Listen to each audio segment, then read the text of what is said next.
Hi, I'm Gautam Raju, the Chief Creative Officer of Myntra.com. Hi, I'm Chakravarti. I teach Innovation by Design at IDC. Hi, my name is G.V. Srikumar. I'm a professor in Industrial Design Center, teaching visual communication. Hi, I'm Achita Sharma and I design for social impact.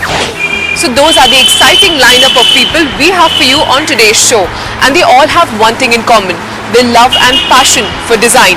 But they aren't your regular run-of-the-mill designers or creative people, right Lakshmi? Absolutely, Ankita. If you are one of those people who's confused about what career in design to take, today we have just the thing for you. We have experts with a decade or more experience in the field of design on the show, and they're going to give you the lowdown on how to get to where they are at today. Here's a look.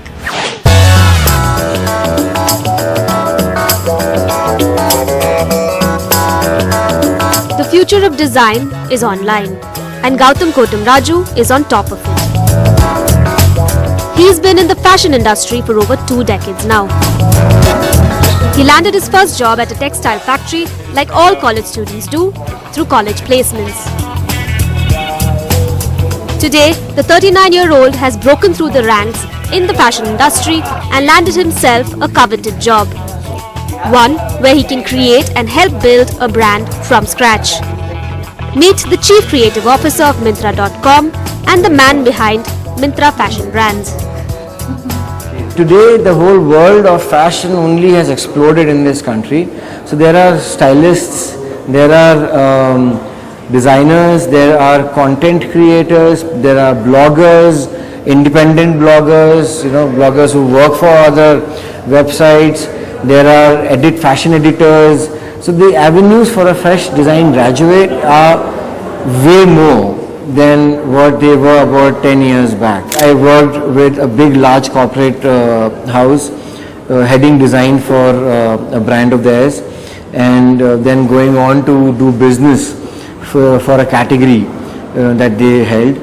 So what I'm going to say is there are various roles, and which has given me a bit of a 360-degree vision.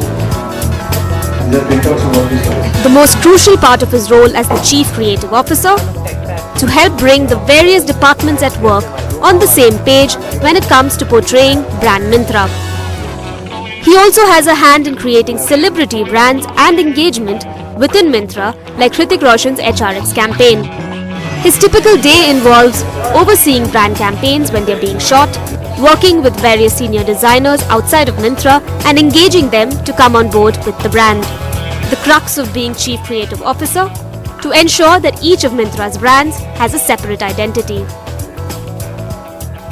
But yes, I do to have, let's say, a little more say in how we present, what we present, which is the brand campaign.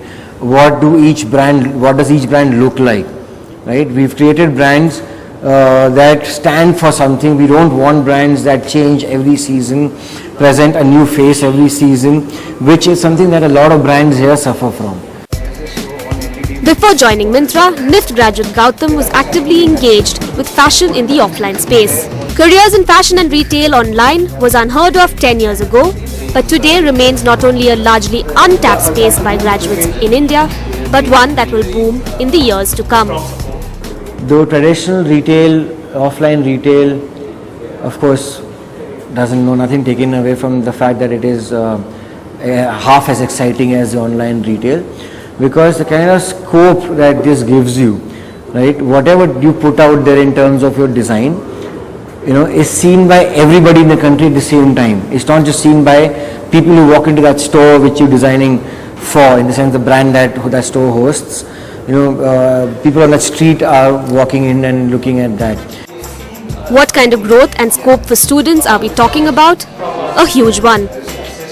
At the end of FY 2014, 25% of India's $2.3 billion online retail business comes from fashion and lifestyle, topped only by electronics.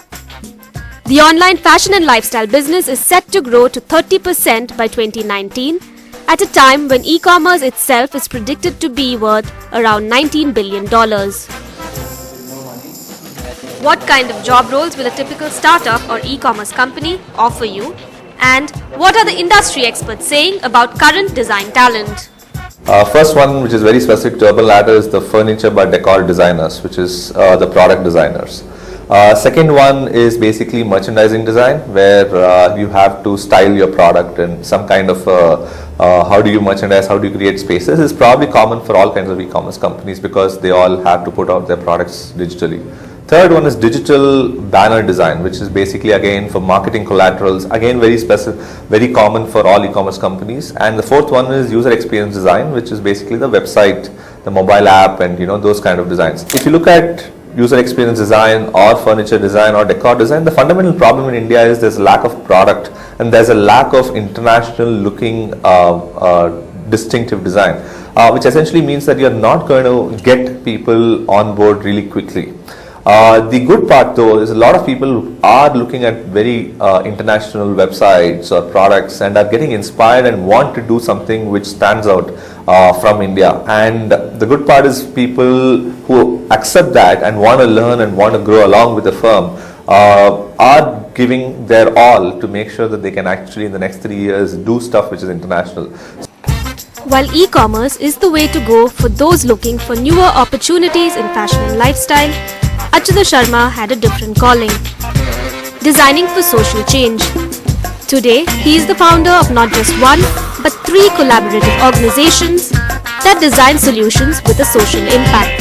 As I kind of worked in the commercial and in the mainstream sectors across industries, I realized that design can be used in a far more meaningful way beyond aesthetic appeal, commercialization, or consumption, blind consumption.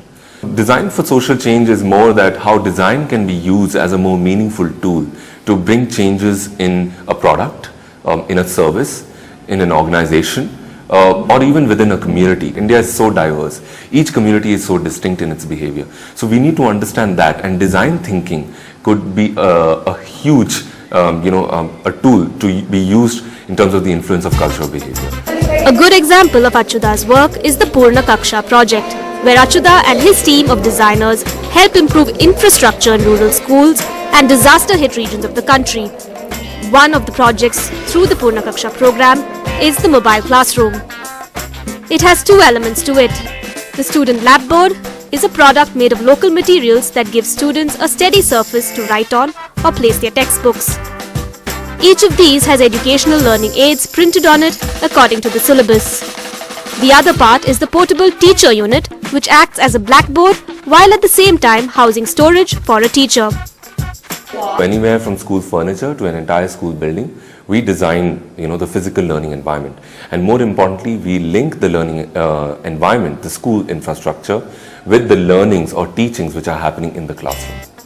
Of course, designing for a social cause is no easy feat, and more importantly, it is tougher to earn good money without attaining the tag of a not-for-profit. Achyuta has tackled this in a novel way. He has 3 organizations that supplement each other: the Sulochana Development Trust, the for-profit collaborative community, and Purna Kaksha. Here, his for-profit work supplements his not-for-profit Sulochana Trust. And they have to bend down. While this hybrid model usually sustains development designers, experts want students to be ready for the tough, cash-strapped first few years they'll face before they gain a foothold in the industry. It is a tough area. Designers in mainstream sectors are not paid so well. They struggle to, if they're running their own businesses or their design firms, they're struggling to get paid. So for them to get into social change and get into the development sector where there's hardly any money, it's a much tougher call. I think there's a huge lack of awareness about design as a service, design as a value, and how do you bring that value? How much do you pay for it? I think that is a huge requirement, because if the sector, if industry leaders start paying designers well, you will find talent. I think that's the challenge. So how can you be set on the path to becoming a development designer? Institutional challenges in terms of infrastructure, awareness, exposure. Then there is industry integration. How many visiting faculties are coming? You're using some of the international graphic design movements or some other product design movements and still using that in your curriculum now. I mean, how are we looking at our own Indian, design? I would definitely recommend for designers to first work in organizations, in companies, get, practical experience, skill sets of project management skills, people management skills, communication, how do you deliver projects on time, get those kind of, real industry skills, and then explore some of these, more interesting avenues. So there you have it, designing for social impact for all of you who loves to challenge yourself. Up next, Ankita gets you more on industrial design and design teaching.